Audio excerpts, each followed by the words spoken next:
رحم اللہ من قرأ الفاتحہ۔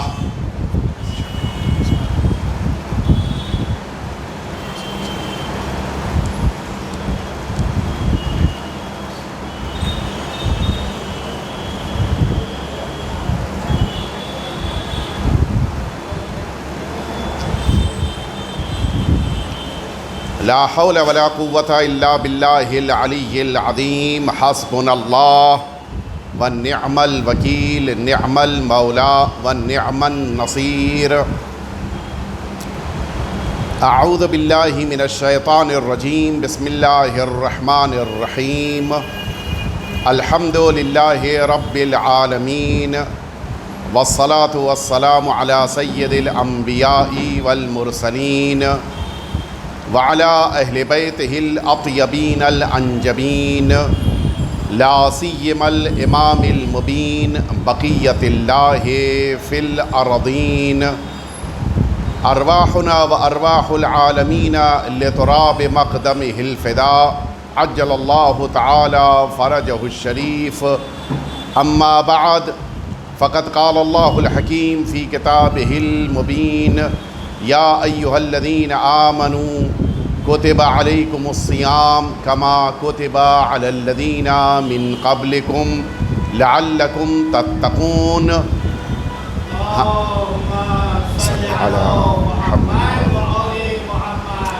ہمارے آقا اور مولا کی عنایتیں اور توجہات اور حضرت کی برکتیں ہم سب کے شامل حال ہوں اس ماہ مبارک رمضان میں۔ لہٰذا آئیے سب سے پہلے دعائے اللہم کل ولیک کے ذریعے اپنی آج کی اس نشست کا آغاز کریں۔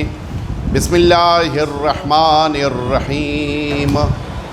اللہم کل ولیک الحجۃ ابن الحسن صلواتک علیہ وعلی آبائہ فی ہذہ الساعہ وفی کل ساعہ، ولیاً وحافظا وقائدا وناصرا ودلیلا وعینا حتی تسکنہ ارضک طوعا وتمتعہ فیہا طویلا۔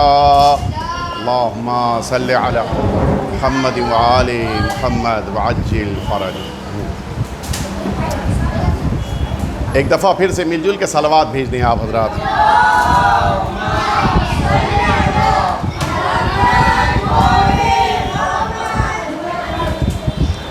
اذان محترم، یہ ماہ مبارک رمضان ہے، اور اس مہینے میں جہاں بہت سی ذمہ داریاں ہمارے حوالے کی گئی ہیں، انہی ذمہ داریوں میں سے ایک ذمہ داری یہ ہے کہ انسان الورع من محارم اللہ، اللہ نے جن چیزوں کو حرام قرار دیا ہے ان چیزوں سے خود کو بچائے، ان چیزوں سے خود کو دور رکھے۔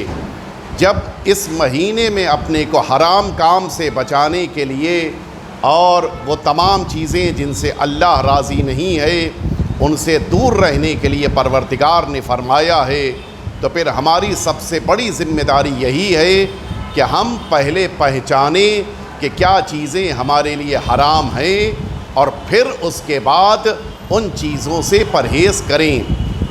اور اسی لیے اس مبارک مہینے میں جیسا کہ ہمیشہ ہوتا ہے کہ اس مرکز میں بھی، اس سینٹر میں بھی مؤمنین کے لیے یہ انتظام اور اہتمام کہ وہ اپنے سوالات کے ذریعے سے دین اور شریعت کو پہچانیں، اور اس کے ذریعے سے یہ معلوم کریں کہ ہمیں ماہ مبارک رمضان میں کن چیزوں سے پرہیز کرنا ہے۔ سب سے پہلی ذمہ داری ہمیں اس ماہ مبارک رمضان میں یہی دی گئی ہے کہ ہم ان چیزوں سے خود کو بچائیں کہ جن چیزوں کو اللہ رب العزت نے ماہ رمضان کے روزوں کے درمیان ہمارے لیے حرام قرار دیا ہے۔ البتہ ان میں کچھ چیزیں وہ ہیں جو سال کے بقیہ دنوں میں بھی حرام ہیں اور ماہ مبارک رمضان میں بھی حرام ہیں، لیکن کچھ چیزیں ایسی ہیں کہ جو سال کے بقیہ دنوں میں ہمارے لیے حلال ہیں، لیکن ماہ مبارک رمضان کے دنوں میں دوپہر میں ہمارے لیے انہیں حرام کر دیا گیا ہے۔ جیسے مثال کے طور پر سال کے بقیہ دنوں میں ہمارے لیے کھانا اور پینا حلال ہے، لیکن اس مبارک مہینے میں ہمارے لیے کھانا اور پینا دوپہر میں حرام قرار دیا گیا ہے۔ جیسے ماہ مبارک رمضان کے علاوہ جو چیزیں ہمارے لیے حرام ہیں، جیسے اللہ، رسول اللہ پر یا اہل بیت اطہار پر کوئی بہتان لگانا، یہ بقیہ دنوں میں بھی حرام ہے اور ماہ مبارک رمضان کے دن اور رات دونوں میں حرام ہے۔ یہ ایک فرق ہم کو ذہن میں رکھنا ہے کہ وہ چیزیں جو سال بھر حرام ہیں وہ ماہ مبارک رمضان کی رات اور دن دونوں میں حرام ہیں، لیکن جن چیزوں کو خاص طور سے ماہ مبارک رمضان میں اللہ رب العزت نے ہمارے لیے حرام کیا ہے، وہ صرف دوپہر میں جس وقت ہم روزے سے ہوں ہمارے لیے انہیں حرام کیا گیا ہے۔ ہمیں ذہن میں توجہ دینی ہے، ان چیزوں سے اپنے کو بچانا ہے تاکہ ہمارا روزہ ویسا ہو جیسا ہمارے پروردگار نے ہم سے مطالبہ کیا ہے۔ آئیے چلیے سوالات کی طرف چلیں اور یہ دریافت کریں کہ کون کون سے سوالات آپ حضرات کے ذہن میں ہیں، تاکہ ان سوالات کے جواب کے ذریعے سے اپنی گفتگو کو آگے بڑھایا جائے۔ کوئی سوال اگر آپ حضرات کے ذہن میں ہو؟ یہ ہے کہ اگر ہم ماہ مبارک رمضان میں اگر رسول اللہ پر یا ائمہ علیہ السلام پر یا جناب زہرا پر کچھ ایسی حدیثیں کچھ کہیں جو ان سے کہی نہیں گئی ہے تو کیا اپنا روزہ باطل ہے؟ بہت اچھا سوال ہے۔ سوال یہ پوچھا گیا ہے کہ کیا ماہ مبارک رمضان میں ان باتوں کو منسوب کیا جائے رسول اللہ یا اہل بیت اطہار یا جناب سیدہ کی طرف کہ جن کو انہوں نے نہیں فرمایا ہے؟ اگر فرمایا ہوتا تو وہ حدیث ہوتی، نہیں فرمایا ہے تو ظاہر ہے کہ وہ ایک قول ہے، ایک بیان ہے، ایک جملہ ہے کہ جس کو ہم حدیث کی شکل میں پیش کر رہی ہوں۔ بالکل صاف لفظوں میں واضح کر دوں، اگر کسی شخص کو یہ پتہ ہے کہ یہ معصوم کا قول نہیں ہے، 100% یقین ہے، اس کے باوجود یہ کہے کہ یہ معصوم نے فرمایا ہے، تو پھر اس انسان کا اس دن کا روزہ صحیح نہیں ہے، اور آیت اللہ العظمیٰ اغیثی ثانی کی نگاہ میں اس انسان کو ایک دن کی قضا بھی کرنی ہے اور اس کے ساتھ ساتھ ایک کفارہ بھی دینا ہے۔ لیکن یہاں پر دو باتیں ہیں جو میں واضح کر دوں۔ پہلی بات تو یہ ہے کہ قرآن مجید کی کوئی آیت ہے کہ جس آیت کو میں صحیح سمجھتے ہوئے پڑھ رہا ہوں جبکہ ریئل میں ایکچول میں وہ غلط ہے، ایک صورتحال۔ دوسری صورت یہ ہے کہ میں جانتا ہوں کہ میں آیت غلط پڑھ رہا ہوں، پھر بھی اس آیت کو آیت کہہ کر پڑھوں، تو یہ دوسری صورت ہے۔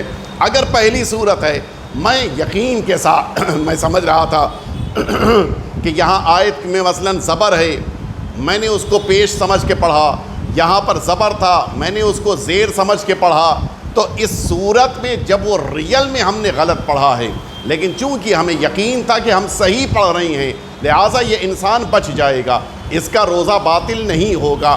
لیکن اگر کسی شخص کو پتہ ہے کہ میں آیت غلط پڑھ رہا ہوں، اس یقین کے ساتھ اگر آیت پڑھ رہا ہے، یا اگلا مرحلہ رسول اللہ کا کوئی حدیث نہیں ہے، رسول اللہ کی حدیث کہہ کے بیان کر رہا ہو، جانتا ہو کہ رسول اللہ کی حدیث نہیں ہے یا کسی معصوم کی، تو اس صورت میں اس کا روزہ اس دن کا باطل ہو جائے گا۔ لہٰذا ان لوگوں کی بہت بڑی ذمہ داری ہے جو واٹس ایپ کے اوپر احادیث کو منتقل کرتے ہیں۔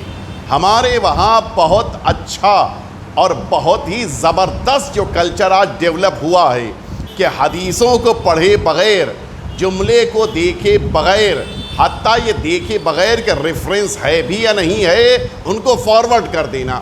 اگر ہم جانتے ہیں کہ جو فارورڈ کر رہے ہیں وہ غلط ہے، جانتے ہیں کہ یہ حدیث نہیں ہے اور ہم حدیث کہے کہ فارورڈ کر رہے ہیں، یا پھر ہم کسی کو بھیجیں اور یہ پتہ ہے کہ وہ حدیث سمجھ کر اسے ایکسیپٹ کرے گا، تو اس صورت میں بھی ہمارا جان بوجھ کر یہ کیا جانے والا عمل ہمارے روزے کو باطل کا بہت سارے اوقات ہوتا ہے۔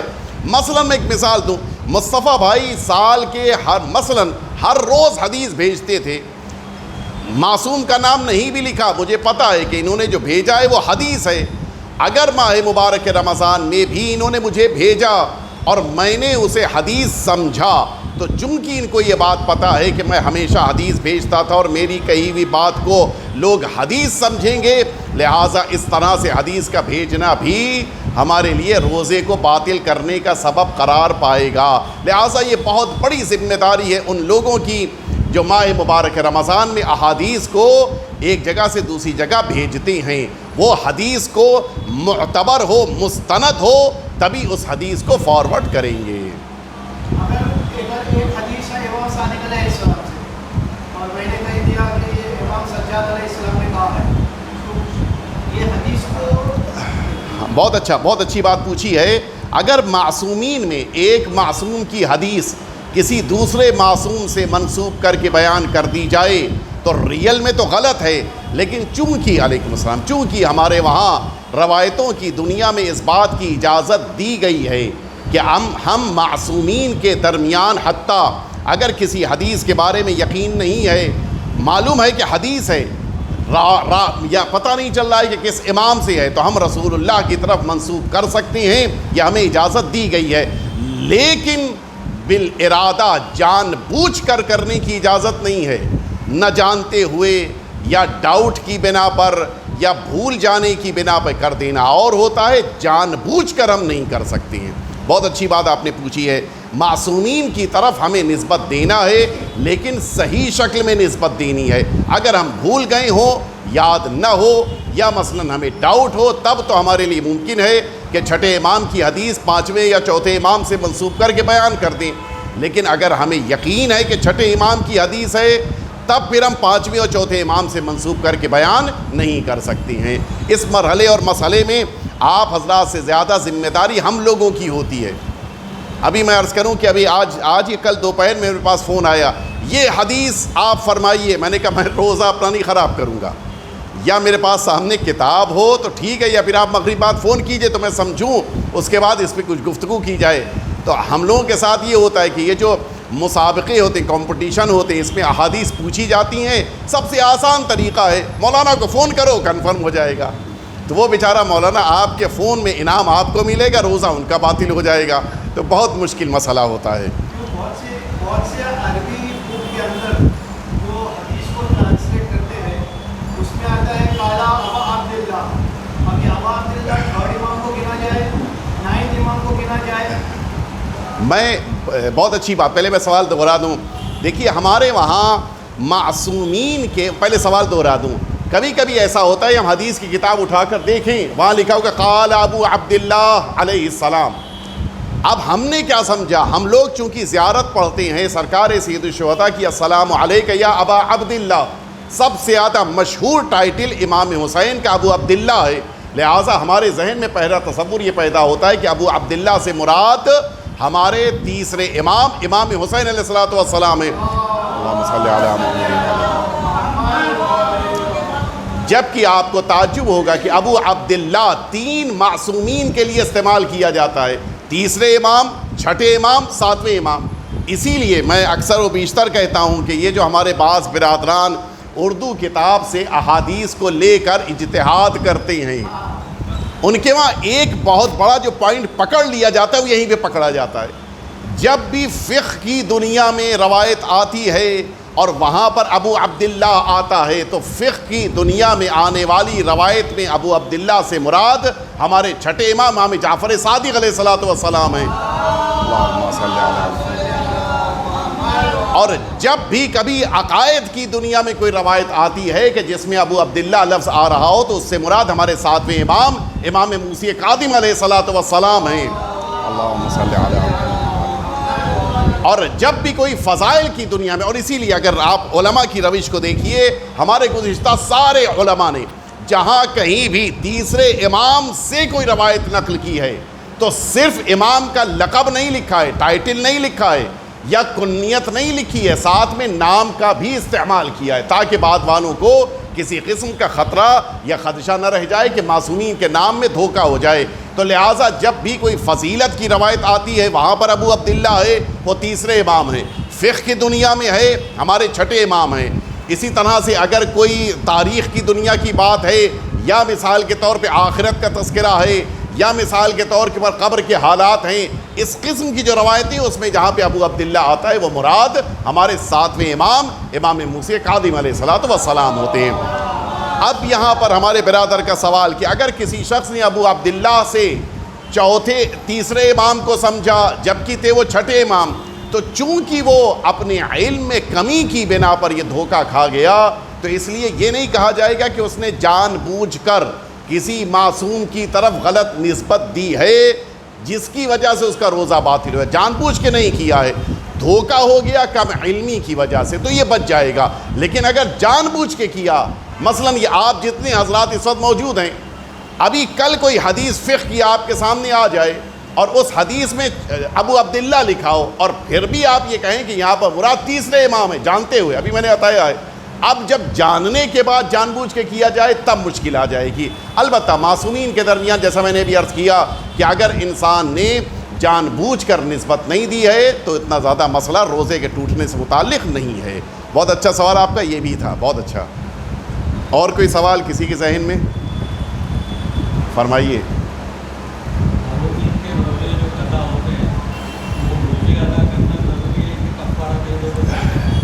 یہ بھی سوال بہت زیادہ پوچھا جاتا ہے۔ دیکھیے وہ مرحومین، میں بالکل واضح کر دوں اس لیے کہ یہ مسئلہ بہت زیادہ مبتلا بے ہے، وہ مرحومین کہ جو اپنے روزے کو دنیا سے چھوڑ کر چلے گئے اور ان کے لیے روزہ رکھنے کی گنجائش رہی ہو، میرے اس لفظ پہ غور کیجیے گا، دنیا سے روزہ چھوڑ کے چلے گئے اور ان کے لیے روزہ رکھنا پاسبل بھی رہا ہو، اب ان کی بڑی اولاد پر واجب ہے کہ وہ اپنے والد کے قضا روزے کا انتظام کرے۔ پہلے میں واضح کر دوں یہ میں نے جملہ کیوں کہا کہ اپنے والد کے روزے کو تبھی رکھے گا کہ جب ان کے لیے قضا کرنا پاسبل رہا ہو۔ مثال کے طور پہ کوئی شخص مثلا بیمار تھا اور پورے ماہ رمضان میں روزے نہیں رکھ سکا، چاند رات آئی عید کی اور اس کا انتقال ہو گیا، اب اس کے بیٹے پر اس کی قضا واجب نہیں ہے۔ کیوں؟ اس لیے کہ یہ بیماری کی وجہ سے روزہ چھوڑ کر گیا ہے اور اس کے لیے روزہ رکھنے کا ٹائم نہیں بچا تھا، یعنی عید کے بعد وہ اتنے دن رکا ہوتا کہ اپنے قضا روزے رکھ پاتا تو پھر بڑی اولاد پر اس کے روزے کی قضا واجب تھی۔ یہ ایک بات۔ دوسری بات یہ ہے کہ اگر یہ شخص اس دنیا سے چلا گیا، روزہ رکھ سکتا تھا لیکن یہ اس کی بیماری کنٹینیو چلتی رہی، مثلا اس نے 30 روزے چھوڑے تھے اور اس کو سال میں 30 دن صحت ملتی تب یہ 30 روزے رکھ پاتا، لیکن یہ عید کے بعد سے بھی مسلسل بیمار رہا اور اسی بیماری میں دنیا سے چلا گیا، تو اب چونکہ اس کے لیے اپنے روزوں کی قضا پاسبل نہیں تھی، لہٰذا بڑے بیٹے پر اس سال کے روزوں کی قضا واجب نہیں ہے۔ اب آئیے پیچھے کے روزے، مثلا اس سال کا روزہ تو ایسے اس کا رہ گیا، پچھلے سال کا روزہ کہ جو اس سے قضا ہوا تھا لیکن بیچ میں مثلا 1 مہینہ صحیح صحت مل گئی تھی، روزہ نہیں رکھ پایا، یا 5 سال 10 سال پہلے روزہ چھوڑا تھا اس کی قضا نہیں کر پایا، اس انسان کے، اب یہاں سے پھر سے غور کیجیے گا، اس انسان کے بڑے بیٹے پر واجب ہے کہ اپنے باپ کے قضا روزوں کے لیے انتظام کرے۔ یہ انتظام 2 طرح کا ہے۔ اگر یہ انتقال کر جانے والا آیت اللہ العظمیٰ غیث سیستانی حفظہ اللہ تعالیٰ کی تقلید کر رہا تھا تب تو اس کے بڑے بیٹے کے پاس 2 آپشن ہیں، اور اگر غیث سیستانی کی تقلید میں نہیں تھا، مرحوم نہیں تھے، تو پھر اس کے بیٹے کے پاس صرف ایک راستہ ہے۔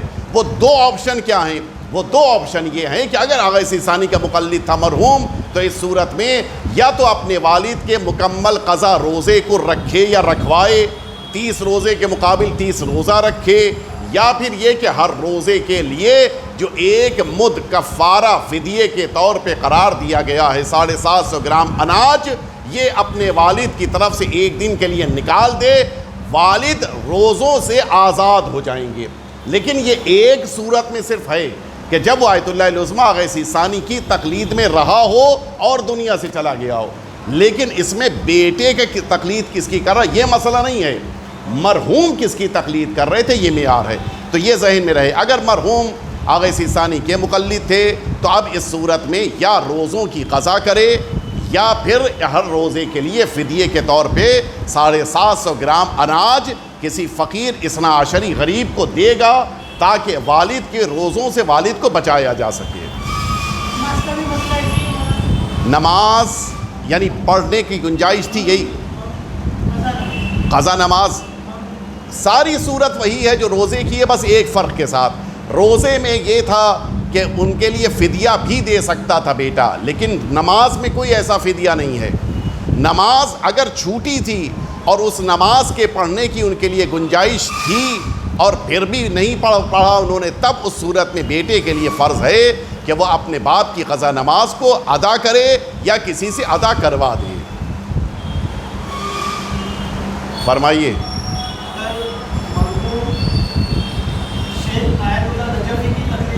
جی جی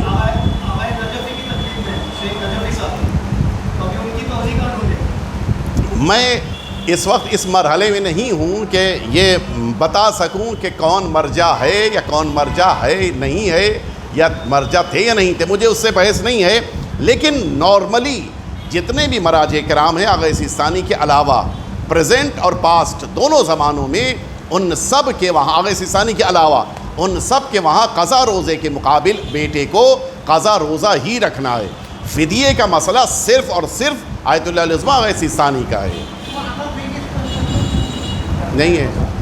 آغا سیستانی کے علاوہ جتنے بھی مراجع، چاہے پریزنٹ میں ہوں چاہے پاس میں رہے ہوں، کسی کے وہاں بھی یہ مسئلہ نہیں ہے۔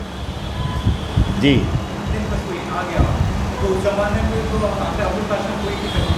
جی نہیں، بہت سے افراد ہیں جن کے آج انتقال ہو رہا ہے، 92 کے بعد سے جن لوگوں کا انتقال ہوا ہے، نارملی وہ آغا سیستانی کے مقلد نہیں ہیں، تو اب 92 کے بعد سے آج 30 سال ہو رہے ہیں، تو 30 سال کے درمیان جن لوگوں نے انتقال کیا، اگر وہ اس دنیا سے روزہ چھوڑ کر گئے رکھ سکتے تھے، تو پھر اولاد کی ذمہ داری ہے کہ یا قضا کرے یا فدیہ دے ان کی طرف سے۔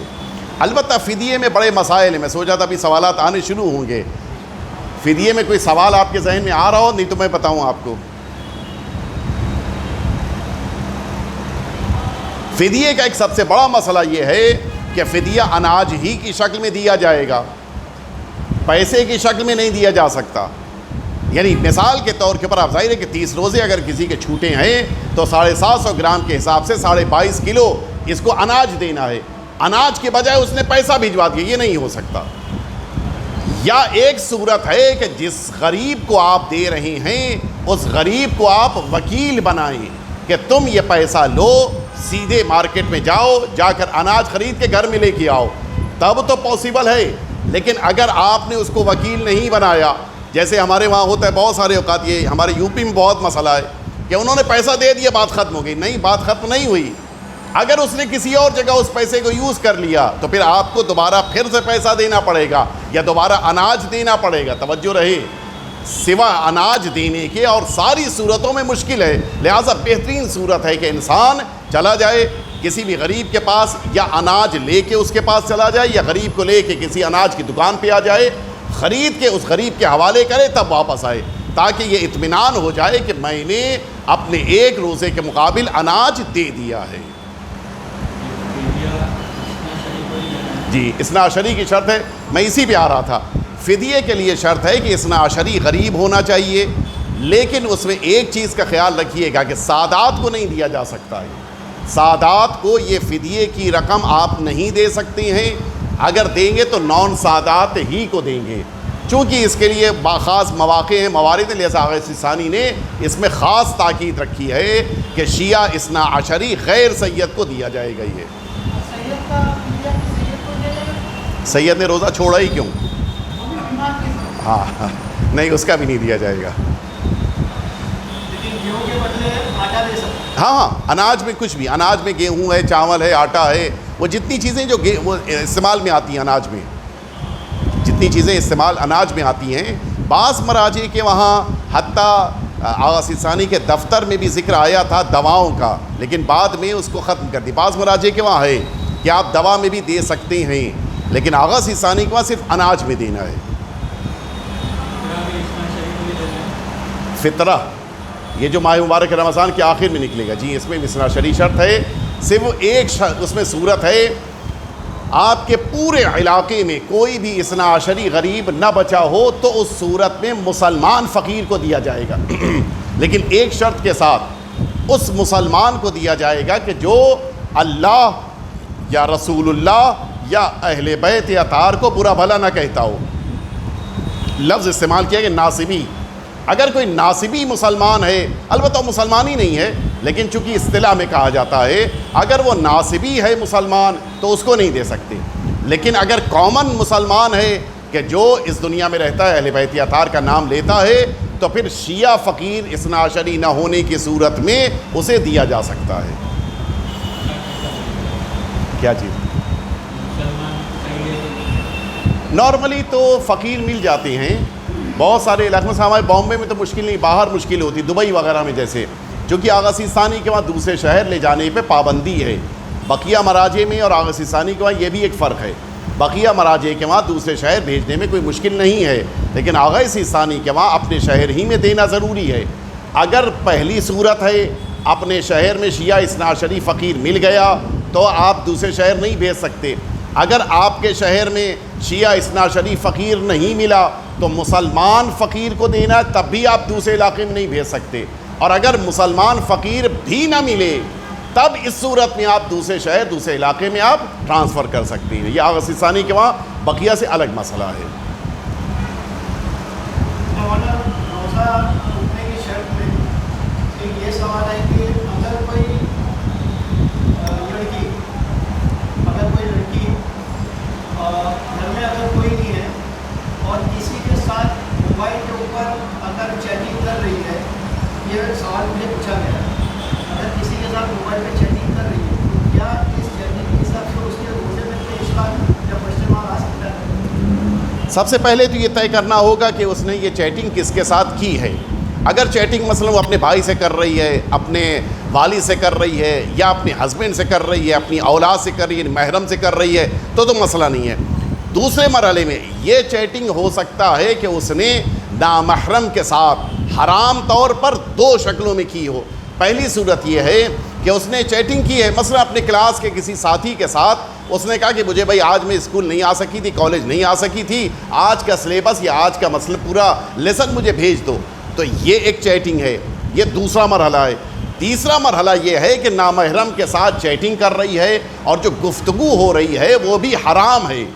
یعنی مثلا وہ باتیں ہو رہی ہیں کہ جو ایک نامحرم دوسرے نامحرم سے نہیں کر سکتا. تو یہ تیسری صورت ہے. اگر پہلی صورت ہے تو کوئی مسئلہ نہیں ہے کہ ماں باپ سے، بھائی سے اور بہن سے، یا مثلا اپنی اولاد سے، شوہر سے کر رہی ہے چیٹنگ. دوسرا مرحلہ نامحرم سے اپنی ضرورت کے لیے کر رہی ہے، مثلا اس کو لڑکی کو کسی ڈاکٹر کے وہاں اپائنٹمنٹ لینا ہے تو وہ چیٹ کر رہی ہے کہ مجھے مثلا اپائنٹمنٹ دے دو، تو یہ جائز ہے، اس میں کوئی مشکل نہیں ہے. ہے نامحرم کے ساتھ چیٹنگ لیکن وہ گفتگو درمیان کی حرام نہیں ہے، لہٰذا کوئی مشکل نہیں ہے. وہ جو تیسرا مرحلہ آ رہا ہے کہ جس تیسرے مرحلے میں اس خاتون نے، اس بچی نے چیٹ کیا جبکہ گفتگو بھی حرام تھی، جس سے بات کی وہ اس سے گفتگو کرنا بھی حرام تھا، جو بات کی وہ بھی حرام تھی، یہ کام اس کا حرام ہے. علیکم السلام. یہ ان کاموں میں شامل ہے جو روزے میں بھی اور روزے کے علاوہ بھی بقیہ دنوں میں بھی اس کے لیے حرام ہے. البتہ آپ جانتے ہیں کہ اسلام کے قوانین میں جگہ اور زمانہ ان دو کی بنا پہ گناہ بڑا ہو جاتا ہے. جیسے میں مثال دوں، ایک انسان سال کے بقیہ دنوں میں وہی برائی کر رہا ہو اور عاشور کے دن وہی برائی کرے، دونوں میں فرق ہے. زمانہ محترم تھا، اس زمانے میں تم نے یہ برائی کی لہٰذا گناہ زیادہ ہے. جمعے کے دن گناہ کرنے والے کی سزا بقیہ دنوں سے زیادہ ہے. اسی طرح سے ماہ مبارک رمضان میں یہ حرام کام کرنے والے کی سزا بھی بقیہ دنوں سے زیادہ ہے. ٹھیک اسی طرح جس طرح سے زمانے کے ساتھ ساتھ مکان کی بھی اسلام میں بڑی اہمیت ہے. ایک انسان مثلا اپنے گھر میں گناہ کر رہا ہے، اس کی سزا ہے، لیکن اگر وہی گناہ معاذ اللہ جا کر کسی معصوم کے حرم میں کر رہا ہے، وہ گناہ زیادہ بڑا ہے، اس کی زیادہ بڑی سزا ہے. تو اسلام میں زمان اور مکان ان دو کی بنا پر سزا بڑھ جاتی ہے. ماہ مبارک رمضان میں اگر یہ بچی حرام چیٹنگ حرام شخص کے ساتھ کر رہی ہے تو اس کا گناہ بھی زیادہ ہے، اس کی سزا بھی اسلام کی نگاہ میں زیادہ ہے.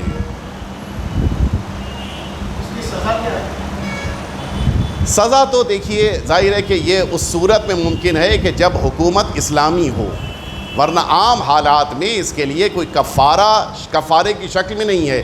کفارہ وہاں پر دیا جاتا ہے کہ جہاں پر انسان کے لیے سزا معین کر دی جائے، لیکن جن جگہوں کے اوپر جو قضائی سزائیں ہیں کہ جن سزاؤں کا معاشرے پہ اثر پڑتا ہے ان کو اسلام نے معین شکل میں اعلان نہیں کیا ہے، لہٰذا ان سزاؤں کے لیے ایسی حکومت چاہیے کہ جو عادل حکومت ہو، لہٰذا ممکن نہیں ہے، ورنہ یوں گناہگار ہے اس کو اللہ کی بارگاہ میں توبہ کرنا ہے، استغفار کرنا ہے تاکہ یہ پاک صاف ہو جائے اور تب شب قدر تک خود کو پہنچا سکے۔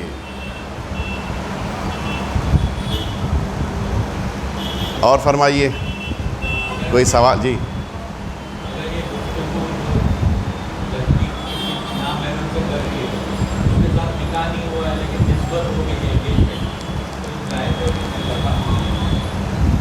اسلام میں انگیجمنٹ جو عام طور پر ہماری سوسائٹی میں پایا جاتا ہے اس کی کوئی ریئلٹی اسلام کی نگاہ میں نہیں ہے، سوا ایک صورت کے کہ یہ دونوں آپس میں ایک دوسرے کے لیے محرم ہو گئے ہوں، اور اس محرمیت کا ایک طریقہ یہ ہے کہ نکاح پڑھ لیا گیا ہو، یا دوسرا طریقہ یہ ہے کہ ان دونوں کے درمیان آپس میں صیغہ پڑھ دیا گیا ہو جس کو اسلام نے متعہ قرار دیا ہے۔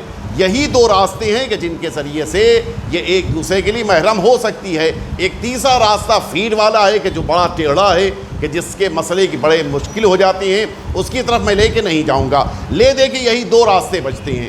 یہ جو انگیجمنٹ کا ہمارے وہاں تصور ہے وہ انگیجمنٹ کو میں بڑی ذمہ داری سے جملہ کہہ رہا ہوں اور میں اپنے جملوں کا ذمہ دار ہوں، انگیجمنٹ سے پہلے اور انگیجمنٹ کے بعد ان دو کے حالات مختلف ہوتے ہیں۔ انگیجمنٹ سے پہلے جب لڑکا لڑکی آپس میں بائی چانس کالج میں، یونیورسٹی میں، روڈ کے اوپر آپس میں کبھی بات ہو گئی تو یہ ایک نارمل بات ہوتی ہے، ایک کامن بات ہوتی ہے، لیکن انگیجمنٹ کے بعد جب یہ دونوں آپس میں بات کرتے ہیں تو یہ وہ بات ایسی ہوتی ہے کہ جو بات یقیناً حرام ہوتی ہے۔ متوجہ ہو میرے لفظوں کی طرف؟ یعنی نارمل بات نہیں ہوتی ہے، یہ بات نارمل سے ذرا آگے کی ہوتی ہے، لہٰذا انگیجمنٹ اگر شرعی طور پر محرمیت نہیں ہے تب تو زیادہ پابندی لگانی چاہیے کہ انگیجمنٹ کے بعد اس طرح کی باتیں نہ ہونے پائیں۔ اس کا بہترین طریقہ ہے، نارملی باتیں تب خراب ہوتی ہیں کہ جب اکیلے میں بات ہو رہی ہو، لیکن اگر مجمع میں بات ہو رہی ہے تو ایسی نوبت نہیں آتی ہے۔ اور اسی لیے اسلام کے جو مزاج میں چیزیں رکھی گئی ہیں ان چیزوں میں سے ایک چیز یہ ہے کہ شادی طے ہونے کے بعد جلدی شادی کر دی جائے۔ یعنی یہ جو درمیان میں ڈیوریشن ہوتا ہے 2 سال، 5 سال، 4 سال، 3 سال، یہ بڑا خطرناک پیریڈ ہوتا ہے، سوائے یہ کہ اس درمیان آپس میں محرمیت کا صیغہ پڑھ دیا جائے، ورنہ یہ زمانہ بڑا خطرناک ہوتا ہے۔ لڑکا اور لڑکی ایک دوسرے کے لیے اپنے کو محرم سمجھنے لگتے ہیں اور اب بالکل اوپن ٹاکنگ شروع ہو جاتی ہے، وہ مشکل چیز ہے، لہٰذا اگر شادی طے ہو جائے تو بھی جلدی شادی کر دینی چاہیے۔ اور فرمائے سجاد صاحب، شادی کی بات آ چکی ہے، فرمائیے کوئی سوال اگر آپ کے ذہن میں ہو۔ کثیر السفر کا آغا شیستانی صاحب میں 17 days in a week in a month ہے اور آغا خوی میں 15 days ہے۔ آغا سیستانی کے بعد 10 days، more than 10 days ہے۔ 17 آغا سیستانی کے بعد more than 10 days ہے، ایک مہینے میں 10 دن ہے۔ سال میں آغا سیستانی کے وہاں پورے اس طرح سے جو 120 دن ہے، سال میں 10 دن کی شرط ہے۔ آغا سیستانی اور آغا خوئی میں بنیادی فرق یہی ہے کہ آغا خوئی کے وہاں 15 دن میں اگر انسان ایک مہینے میں 15 دن سے زیادہ سفر کر رہا ہے تو یہ کثیر السفر ہے، لیکن آیت اللہ العظمیٰ آغا سیستانی کی نگاہ میں اگر 10 دن سے زیادہ سفر کر رہا ہے تو یہ کثیر السفر ہے۔ اور اسی لیے آغا سیستانی نے پورا ایک چارٹ بنایا ہے، نہیں پتہ آپ نے دیکھا نہیں دیکھا، پورا ایک چارٹ، پہلا مرجع کہ جنہوں نے کثیر السفر کے لیے چارٹ بنا کر دیا ہے وہ صرف آیت اللہ العظمیٰ آغا سیستانی ہے۔ ریزن کیا ہے؟ چونکہ ان کے وہاں کم دنوں میں ہی انسان کثیر السفر بن رہا ہے۔ اتفاقاً وہ چارٹ ابھی اس سال ہی جعفری آبزرور میں چھپا ہے، موبائل اس میں دکھاتا آپ کو، ابھی اسی سال چھپا ہے۔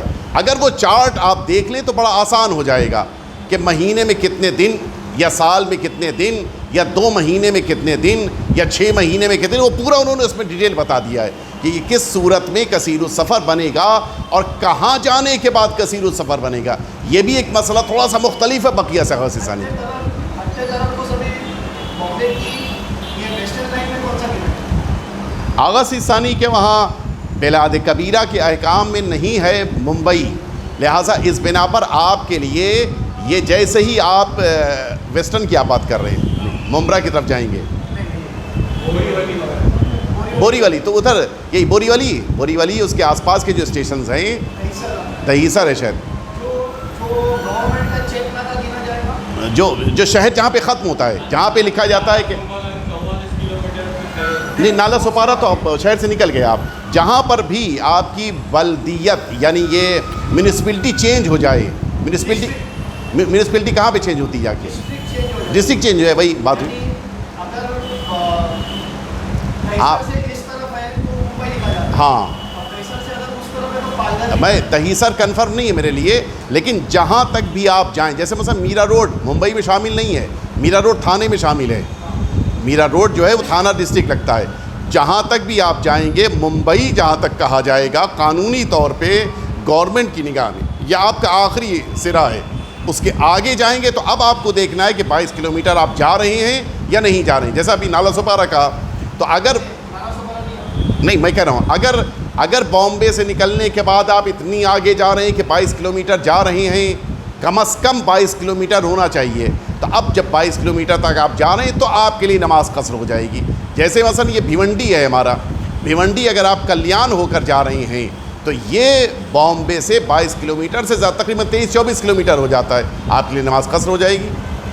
اسی طرح سے آپ مثلا شاید وہ جب نیرل آپ جائیں گے تو نماز قصر ہو رہی ہے، جیسے آپ وہ کھار گھر جائیں گے وہ شاید وہاں پہ بھی جا کے نماز قصر، ایسے ہیں علاقے۔ تو میں نوی ممبئی الگ ہے، لیکن جہاں پر ممبئی جا کے ختم ہوتا ہے نوی ممبئی بالکل اس سے ملا ہوا ہے واشی، تو وہ 22 کلومیٹر کے اندر ہے۔ بامبے جہاں پہ ختم ہوا اب اس کے آگے جو 22 کلومیٹر ہے اس کے اندر ہی نوی ممبئی آ جاتا ہے، تو اب یہ بامبے والے جب وہاں پہ جائیں گے تو گویا حد ترقص کے آس پاس رہتے ہیں، لہٰذا نماز قصر نہیں ہوگی ان کی۔ میرا روڈ اور بامبے دونوں ملے ہوئے ہیں، یعنی میرا روڈ بامبے کے باہر 22 کلومیٹر آگے نہیں ہے، 22 کلومیٹر کے اندر ہے، لہٰذا میرا روڈ ہم جائیں گے یا میرا روڈ والے بامبے آئیں گے تو ان کی نماز قصر نہیں ہوگی، اس لیے کہ میرا روڈ والے جیسے ہی اپنے گھر سے نکلتے ہیں بامبے میں انٹر ہو جاتے ہیں 2 ہی کلومیٹر کے بعد، تو اب ان کے لیے نماز قصر نہیں ہوتی ہے۔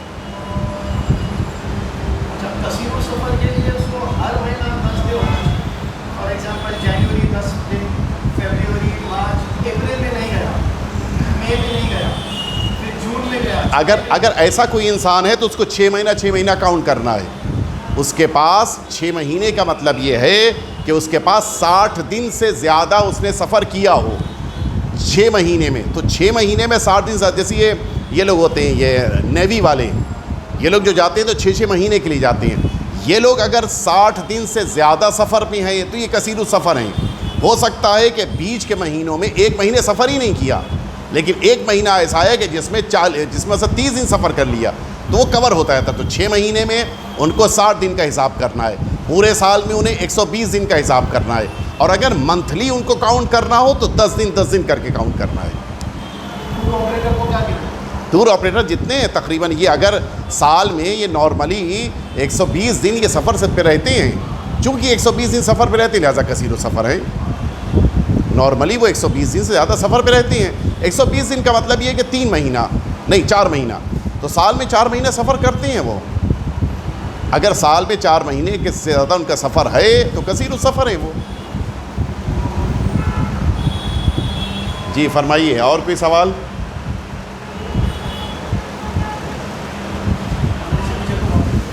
انشاءاللہ ہم لوگ اگلے سنیچر کو پھر اسی جگہ پر اسی وقت ٹھیک 8:30 بجے اسی جگہ کے اوپر انشاءاللہ بیٹھ جائیں گے، بقیہ مومنین کو بھی خبر کریں گے، اس لیے کہ ایک بہت بڑی ہماری ذمہ داری اس ماہ مبارک رمضان میں یہی ہے کہ صرف ہم روزہ ہی نہ رکھیں بلکہ خود کو حرام چیزوں سے بچائیں، کہ جو ہماری بہت بڑی ذمہ داری ہے، اور اسی لیے میں انشاءاللہ اگلے ہفتے کوشش کروں گا، اگر ہمارے یہاں کے ذمہ داران ہمارے مصطفیٰ بھائی کی طرف سے بھی اس سلسلے میں تعاون رہا، میں کوشش کروں گا کہ اگلے ہفتے وہ مواقع آپ کے سامنے عرض کروں کہ جہاں پر جو ہماری زندگی میں بڑی تیزی سے آدھے چلے جا رہے ہیں، وہ کون سا موقع ہے؟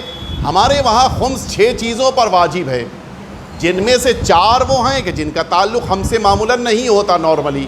مثلاً ایک یہ کہ زمین خریدی، زمین بیچ دی ہے مسلمان نے غیر کو، وہاں پہ خمس ہے. وہ آج کے دور میں ممکن ہی نہیں ہے، ہمارے پاس حکومت نہیں ہے. یا مثلاً سمندر سے موتی نکلا ہو، زمین سے دفینہ نکلا ہو، یا اس طرح کی چیزیں، منرلز جو اس نے حاصل کیے ہیں، ان 4 کے اوپر تو خمس واجب نہیں ہو پاتا ہمارے لیے. ہوتا ہے کچھ لوگوں پر. 2 چیزیں ایسی ہیں جن پر واجب ہوتا ہے، جن میں سے ایک کا تذکرہ زیادہ ہوتا ہے. وہ ایک چیز کیا ہے؟ ہماری سال بھر کی آمدنی کہ جو خرچ کے بعد پیسہ بچ جائے اس پر خمس، یہ ایک ہے. دوسرا ایک اور مورد ہے جہاں پہ حرام مال اور حلال مال دونوں مکس ہو گئے ہوں. یہ ہماری زندگی میں اب بہت ہوتا جا رہا ہے. میں انشاءاللہ اگلے ہفتے عرض کروں گا کہ تقریباً 12 مواقع ہیں کہ جہاں پر یہ حرام اور حلال مکس ہو رہا ہے. ہم پتہ بھی نہیں ہے ہمیں، لہٰذا ہمیں نہیں پتہ. اسی لیے جس کے وہاں حرام اور حلال مال مکس ہو رہا ہے اس کو سال میں 2 بار خمس دینا ہے. یہ توجہ رہے، اس کو سال میں 2 بار خمس دینا ہے. ہم کو یہ چیز نہیں پتہ ہے، لہٰذا چونکہ ہمارے وہاں اس کا سسٹم نہیں ہے، ہم کو بتایا نہیں گیا. لہٰذا میں انشاءاللہ اگلے ہفتے اگر ہمارے مصطفیٰ بھائی رہے اور ان کی پرمیشن بھی رہی تو انشاءاللہ میں عرض کروں گا کہ انشاءاللہ اگلے ہفتے. نہیں، وہ حرام نہیں ہے، وہ حرام نہیں، وہ حرام نہیں ہے، وہ حرام نہیں. اس کے علاوہ بہت سے حرام موارد ہیں کہ ٹیکس چوری الگ چیز ہے اور حرام مال الگ چیز ہے. حرام مال 2 وجہوں سے ہوتا ہے. میں یہ سب 2 چیز بنیادی بتا دوں. یا وہ حرام مال اس وجہ سے ہوا ہو کہ ہم نے حرام سامان بیچا، اس کی رقم ہمارے پاس آئی ہو. یا حرام اس بنا پر ہو جاتا ہے کہ ہم نے کسی سے چھین لیا ہے وہ مال، وہ جو مال ہم نے چھینا ہے. اس کا ایک مورد میں بتا دوں بڑا دلچسپ آپ کے لیے، بڑی معذرت کے ساتھ. خدا نخواستہ میں کسی پہ مثال کے طور کے اوپر میرے پاس ایک موبائل ہے جس کو میں مثلاً 2 سال سے یوز کر چکا ہوں. آج ہم کو مل گئے، آپ مل گئے اور آپ کے سامنے میں کہا بالکل میں ابھی تازہ خرید کے لا رہا ہوں اور یہ مثلاً 22,000 کا موبائل ہے. جو سیکنڈ ہینڈ اب 8,000 کا ہو چکا تھا، وہ پرانا مال ہم نے ان کو بیچ دیا 22,000 میں. یہ جو ہم نے پیسہ ان سے لیا یہ غصبی ہے. کیوں غصبی ہے؟ اس بنا پر کہ ہم نے ان کو چیٹ کیا ہے. ہم نے، چونکہ تجارت رضایت سے ہونی چاہیے. میرا مال ان کے پاس جا کر تب یہ مالکیت لے کے آئے گا جب ان کا مال میرے پاس آنے کے بعد مجھے مالک بنا دے. ان کا مال میرے پاس آیا، مجھے اس نے مالک نہیں بنایا، تو اب جو میرا مال ان کے پاس گیا ہے وہ بھی ان کو مالک نہیں بنائے گا. لہٰذا نتیجہ یہ ہوا کہ نہ یہ موبائل کے مالک ہوئے نہ میں پیسے کا مالک ہوا. بڑے آرام سے 22,000 روپے رکھے ہوں میں اور اپنے مال سے میں نے مکس کر دیا ہے. یہ جو میں نے مال سے مکس کیا ہے یہ مال حلال ہے کہ جس میں حرام مال مکس ہو گیا ہے. اور فرما رہے اگر ہمیں پتہ ہے کہ ان کا پیسہ ہے تو ان کو لے جا کے واپس، اس کے 3 موارد ہیں. 3 کون سے مورد ہیں انشاءاللہ اگلے ہفتے آئیں گے. اس طرح کے بہت سے موقع، 12 مورد آغا سیسانی نے لکھے ہیں کہ یہ 12 موقع ہیں کہ جن 12 موقعوں پر حرام مال ہمارے پاس آ جاتا ہے. انشاءاللہ اگلے ہفتے گفتگو آپ کے سامنے عرض کروں گا. اگر آپ سبھی حضرات رہے اور ٹائم کے اوپر انشاءاللہ آ جائیں گے تب شروع کریں گے انشاءاللہ ٹھیک 8:30 بجے. اگلے سیٹرڈے کو انشاءاللہ ٹھیک 8:30 پہ آپ حضرات آ جائیے گا انشاءاللہ. اور پروگرام میں آپ بھی اپنے سوالات سوچ کے آئیے گا، اس لیے کہ ماہ مبارک رمضان میں ہماری سب سے بڑی ذمہ داری اپنے کو گناہ سے بھی اور حرام سے بھی بچانے کی ہے. اور بہت زیادہ کوشش ہوتی ہے کہ ماہ مبارک رمضان میں ہمیں گناہ کی طرف جانے کے لیے موقع دیا جائے. تو اب ہمیں اپنے کو بچانا زیادہ ضروری ہے، اس لیے کہ ایک عظیم رات جو شب قدر کی شکل میں وہ آ رہی ہے. اس رات تک پہنچنے سے پہلے، میں ہمیشہ کہتا ہوں مسجد کی تقریر میں بھی اور بقیہ جگہوں پر بھی، اس رات کے آنے سے پہلے ہمیں خود کو پاک صاف کرنا ہے. یہ پاک صاف کرنا ہے، ہمیں اپنے مال میں بھی پاک صاف کرنا ہے. یہ توجہ رہے. شب قدر وہ ہر سال کی طرح سے آتی ہے چلی جاتی ہے، وہ عارفوں کے لیے ہے، وہ بزرگوں کے لیے ہے. ہمارے لیے تو آتی نہیں ہے گویا کبھی کبھی. ہم تو اس دسترخوان پر بیٹھ ہی نہیں پاتے ہیں. لہٰذا ہمیں اس سال ماہ رمضان کی شب قدر سے پہلے خود کو بھی اور اپنے مال کو بھی پاک کرنا ہے تاکہ ہم اللہ کی بارگاہ میں شب قدر بیٹھ کر اپنے سال بھر کے مقدرات کو نیک، صاف اور اچھا بنا سکیں.